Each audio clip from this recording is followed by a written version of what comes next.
Welcome back to the Titanium Hangar. This is Mike, and I'm coming at you with another video. This time I want to talk to you about the Magic Square MS-B36 Doomsday. That's their take on Megatron. Figures exactly what I expected. Yes, I bet you could say that this is an awesome figure, because I say it is. We're going to talk about all this coming up. I did get this at Show Z. I'll have a link down below where you can get yours. Let's get into it.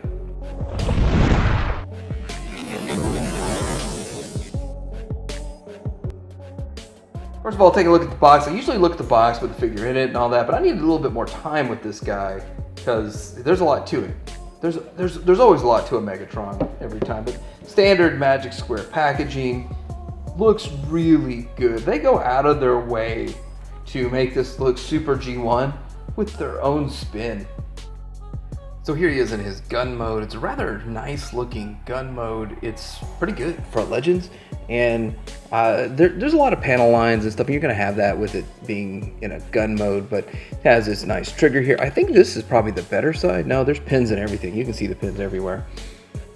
But you do see all the paint, the scope, all that great stuff. It really is reminiscent of the G1, well, the Walther P38, which it is. So it takes a bit of work to get here. So it's gonna take a bit of work to get back, but there it is, looking like a gun. Now it does have a feature, but it won't work with the scope on. But here is a feature. Now you'll put this piece on, and you'll take this battery that's included, and if you push it in, you put the little white tab, that's an LED, and then you'll slide it in here into the slot, and then you'll put this piece on, and you have it glowing red. But once you do that, like, you really can't do much. You can't put this on it and actually have it because this is solid, so you really can't see the light. So it's kind of a waste for the rest of it. But if you just want it in this mode, and then if you want to pop this off and you want to have it looking like this, then that'll work. You can have the little LED and bang, bang, bang. Size-wise, this is how he stacks up to a G1 Megs. This is just one I randomly have laying around that's already in alt mode, so it's not really, probably not my best one, but he's just kind of hanging around in alt mode. And I don't know when they started putting those, painting these tips orange, but I know some are orange and some aren't on the G1, but he's significantly smaller than G1. It's one thing about these Legends, some of the Legends, especially the Legends Plus, are the same size as G1, but certainly not in this case. So as good as this mode is, robot mode's a lot more fun. So let's get into transforming it. You want to slide that piece out of the way, and then you're gonna slide this backwards and then pull it off. Just want to get this out of the way first thing, and then we're going to work on the legs. So basically we need to separate the top and the bottom. We just need to get these filler pieces here disconnected, and they tab into 1, 2, 3, 4 different places. The other side came loose, just nice and easy. I want to be really careful, and you got to be really careful not to break any of these little tabs, which I think is probably one of the worst parts, would be to break these tabs, and then when you go to transform it, it really won't work.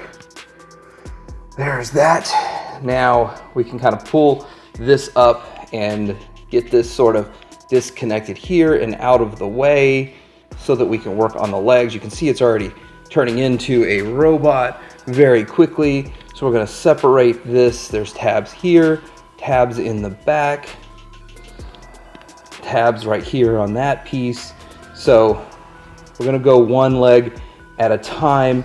At this point in the transformation, you can sort of spread it out a little bit to make some space to work with them. I think the more space, the merrier. We do want to pull this piece up right here. Get that up and kind of get it out of the way. And then we're going to work on all this other stuff. This here is on a slider, so it's going to be able to slide down.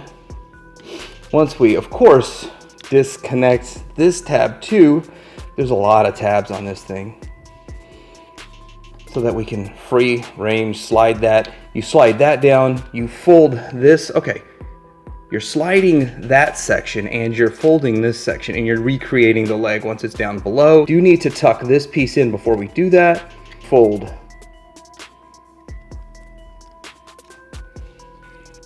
this piece out, flip this around, tab that in,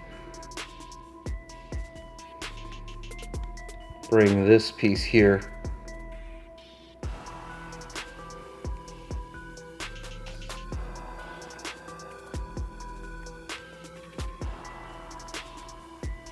back out, bring this piece out so that we can tab all this stuff in.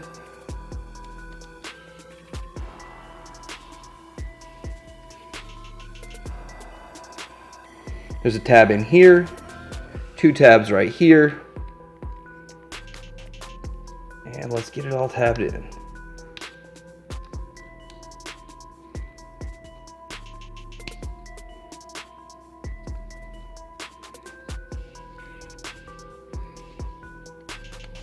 Easier said than done. Then we need to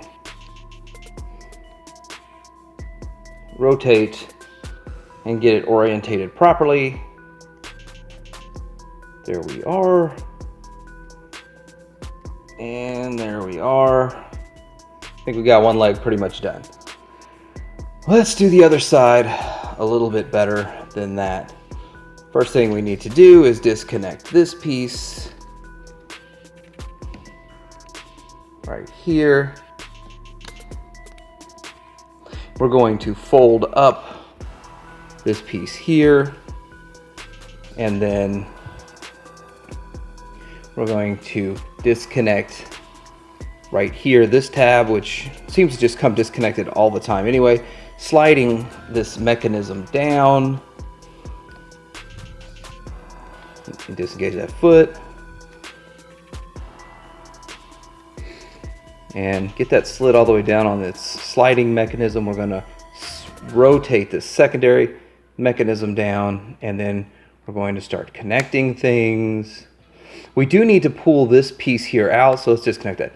This is the piece that needs to come out right in here, which is really hard to get a hold of.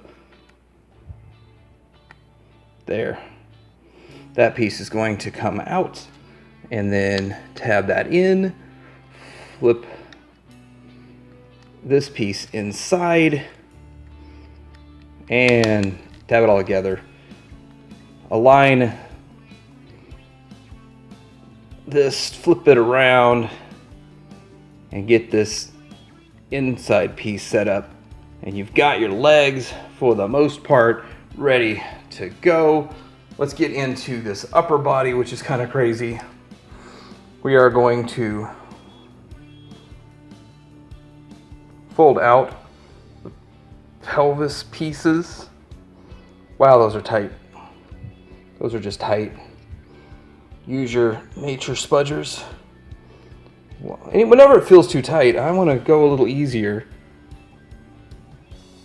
Oh, those are some really, really tight pins.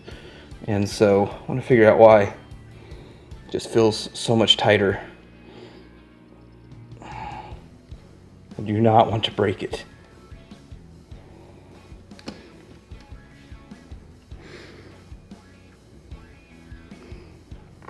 Make sure you support the pinned area while you're doing it. Okay, there we go. Get these out of the way there. And we have the pelvis. It's going to rotate into place. We can just leave it down for now. Now, get these waist pieces, just leave them down, out of the way. Working on the top segment here. Kind of crazy. We're going to separate these, and we're going to disconnect the arms. They are tabbed together right here. Disconnect that. We need to slide those pieces out that are going to become part of the chest area. And we actually do need to do another rotation. there's a ton of rotational stuff that goes on here. So rotate that, and then rotate this to get us back to alignment. So I truly don't understand why you have to do that, but you do have to do that. So there we go. We can actually get this pelvis into place here, and we can fold this down and around, and then fold his butt, get that piece down. Same thing here, fold this down and around, and there we are with that, getting his waist pieces in. All this is coming on tab. We will go back and retab all that in here in just a second. Now to work on, we can work on the arms. It doesn't really matter like kind of what order you work on these arms, but we do need to get this chest situated. So pulling this down, that piece will,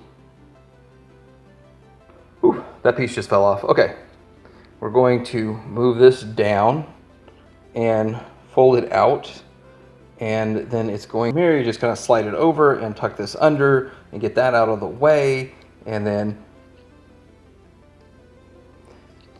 let's go ahead and get this head up out of here, which will give us more room to start working with this. Now we're on to arms. What can we do with all of these great arms here? So this is a little tricky because there's a lot of rotating around and flipping around, but we need to pull these pieces out of the way here, and then I feel like, maybe it's just me, maybe I did something wrong, but it feels like I'm doing a lot of forcing of these pieces around to get the hand out. But anyway, got that, fold it down. So we've got this, fold this around, and we sort of are almost there to have this hand in place to make it, and I gotta figure out what to do with that piece there. And then we can tuck the shoulder in, and it tabs in right there. Now this takes a ridiculous amount of force to go in and a ridiculous amount of force to come out. So it's surprising. Be careful. Do not overdo that, because that could be detrimental for sure if we overdid that. Looking at the other arm. Ooh, this is a whole lot of fun. Wonder if this would be, if this was a masterpiece, would it be as frustrating? It's not really that frustrating, actually. Get this past there, fold this around, fold this around, get this to tab into here. And it just seems like this piece here that was already open just collapses on its own. It just doesn't even seem like it's a step. We've got to get this into his shoulder, tabbing this into that spot there, and it's just really, oh, there it is, snapped in real good. This one didn't snap in just yet. We can snap it in together. There we go. And we're pretty much done. I want to show this. It's kind of like a, oh crud, I forgot. So basically you open this up, you fold this piece here all the way in, and then you can close it back up, and then you have his clean arm. So there you go. All right, so here he is in his robot mode. And I think he looks really good. I think the design of the figure looks great. I think he really fits the character, works really well, but the downside is the paint. They did not really put much paint on him at all, really. And just where it's gray, it's all plastic. Where it's dark, it's all plastic. So really a lot of plastic on this guy, but overall, he just looks good. Look how clean he is in the back. Clean he is all over. For what he is, what he turns into, very clean job there. Looking at up close, we see a nice head sculpt. Let's get that to focus. And with that, you see the red paint on the eyes. Nothing painted on the chest. We got some red painted in here. It does look like paint. The abdomen has quite a bit of paint apps on it. Does look pretty good. A little bit of paint on the foot there. And that's about it for the paint. Not much at all, but he does look great.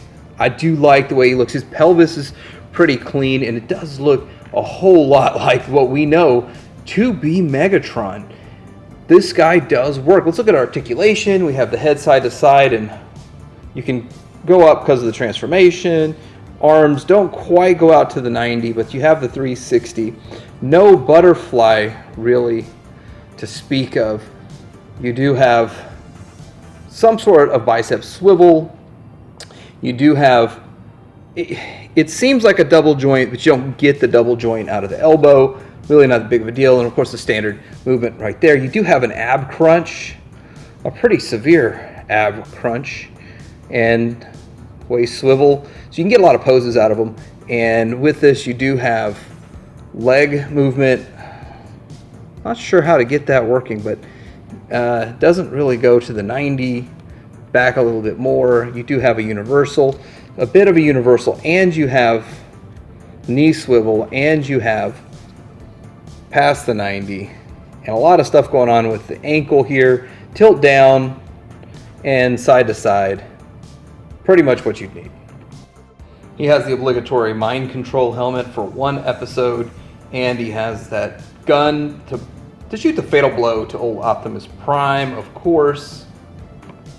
Comes with his Energon sword and his Energon mace, kind of like every other Megatron, of course. Now this actually plugs in. You just unplug his hand and then plug it right in there. So that is as easy as it can get. I really like that.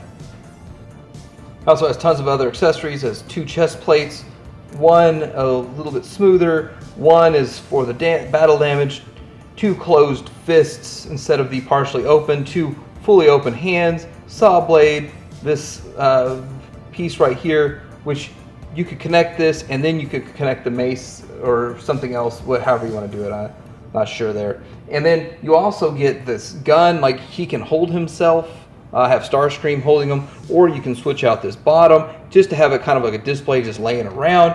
You do have the key to Vector Sigma. You have a battery, which we'll probably try to get into that, hopefully. And then we have a Crimsy. So here's Megatron with his dangling mace, and yeah, if that's something that you want to do, it's a little bit more realistic, I guess. I think I got my chain kind of tangled up. There it is. And then you have this cannon. There's this cannon. If you want to put all that stuff together in his flight stand, it's also a flight stand, and it's kind of a pain in the butt to turn it into a flight stand, but it works as a flight stand also. Here are the 3 different faces, and I'm not going to plug them in because of the eyes. You have to take the eyes out of the original one and plug it into this, and that's kind of how it plugs in. But anyhow, looking at this, there's like a screaming face, a laughing face, and a conniving face. Now for some comparisons here. Here he is standing next to the Magic Square Optimus Prime. They look really good next to each other. I think I have him hunched over a little bit. But he does appear to be slightly taller, like he's supposed to be, than the Optimus Prime. And then we can kind of get in this same shot here which one of these looks better next to Optimus Prime. And I think he looks better design-wise. He looks better than the New Age. The New Age paint just can't be beat. I love shiny things. That's why I jumped on the New Age. But I knew I liked the design of Magic Square better. I mean, I saw the preliminary pictures of both, and I was right. He does look good. He looks amazing. Let's take a closer look at these side by side. Side by side, here we go, looking at Megatron and Megatron. And it's just something about capturing the cartoon element that Magic Square does. New Age did a good job, surprised me, but there are some things.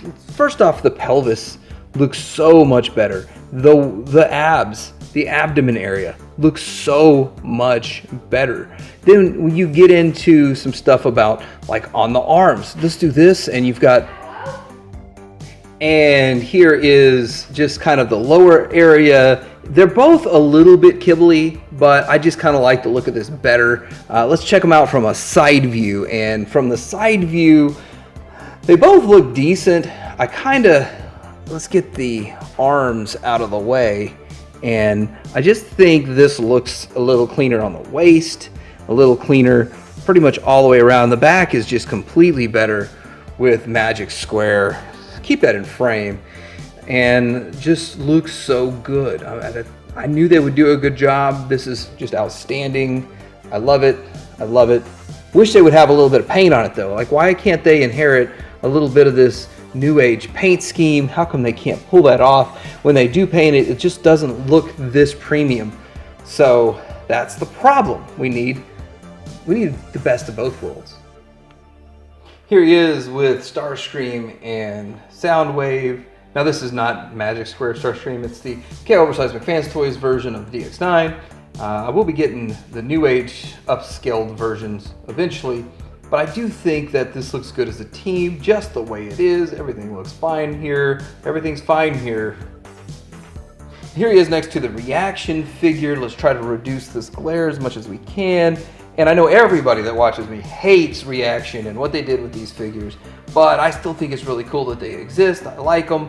It's kind of a fun thing, especially if you collect like Star Wars men on the card, then you kind of understand why this is cool. But looking at this, this thing transforms and blows away something that was made that doesn't transform and has like 5 POA, so 5 points of articulation.